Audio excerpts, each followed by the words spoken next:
Time for the SMX medical update. Here's one that we didn't want to have to give. Ken Roczen is still racing, but apparently not quite at 100%. He indicated that it's a separated shoulder. We've tackled this one before, the difference between separation and dislocation. What do you think is happening there to some degree in Ken Roczen's camp, Dr. Joe? Yeah, this is a highly relevant conversation, right? We've had a few shoulder dislocations. Now we're talking separation. And again, just to clarify the difference, there's three bones that make up the shoulder. It's a very complex structure. You have your humerus, which is your arm bone. You have your collarbone, which is your clavicle. And then you have your scapula, which is the flat bone on your upper back. So those are the three bones that make up the complex structure of the shoulder. When you have a separation, that's involving essentially the collarbone or clavicle and how it attaches to the scapula at your AC joint. So there's two main ligaments that hold that together. You can have up to 6 different types of separations of the shoulder. Given the fact that Ken's out there racing still, it's likely a type 1 or type 2 injury. That's typically the AC ligament, so that's the ligament at your AC joint. That's most likely what's injured in that case. If it's more significant, then there's a second ligament. It's called the corticoclavicular ligament. That's what actually holds the clavicle down to the scapula. That can be injured as well. So again, given the fact that he's racing, this is a separation. It's involving the ligaments essentially along the clavicle, and it's likely on the easier side of things, a type 1 or type 2. Well, we need to work in a Kevin Bacon reference with 6 degrees of separation here. But I have also suffered this injury, and I had a grade 3. So I just want your opinion, and maybe where I don't know if Kenny disclosed what grade his was, but my understanding, I had a 3.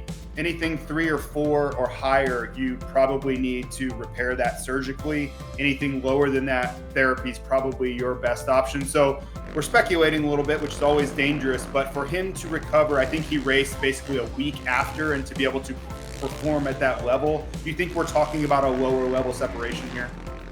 I agree, just based on the fact that he raced. And you're absolutely right. Once you get up grade 3, grade 4, that's where the ligaments are completely torn, and then that clavicle becomes unstable.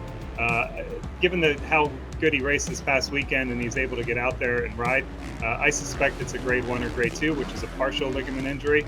It still doesn't feel great. It's still not stable, but those ligaments aren't completely torn in that situation. And then how does it progress from there if he's skipping surgery, which appears he is?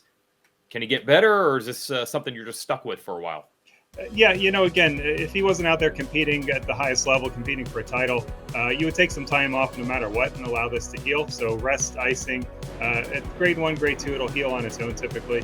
For our clinic, we typically use platelet-rich plasma or PRP. It accelerates the healing nicely. Pretty much anyone that comes in with an AC injury or shoulder separation would get platelet-rich plasma.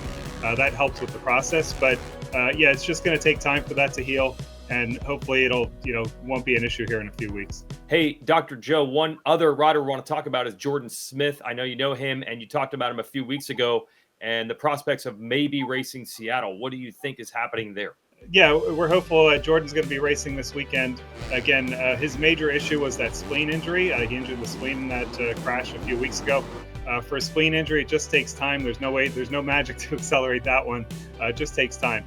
He's been back on the bike. He's been doing his cardio training. He still has those rib fractures, but don't feel great. But you can ride with healing rib fractures. The major issue is going to be the spleen. So his spleen's going to get reevaluated again. He's right about at that 5 to 6 week mark after the injury. Assuming everything looks good, we expect to see him back out on the track this weekend. The main question is going to be, race pace, right? Being off the bike, not out there practicing hard for several weeks, no matter how good you feel or how much cardio you're doing, it's not the same thing as race pace. So Jordan's anxious to get back out there. Obviously, he's been competitive all year and in great shape. We'll just look to see how fatigue, if that'll set in at all, and how he does out there riding. All right, always good to get the SMX medical update from Dr. Joe McGinley. Good luck. I know you got a lot planned for your summer. We'll talk about that in a future episode, but thanks for the info for now. Thanks, guys.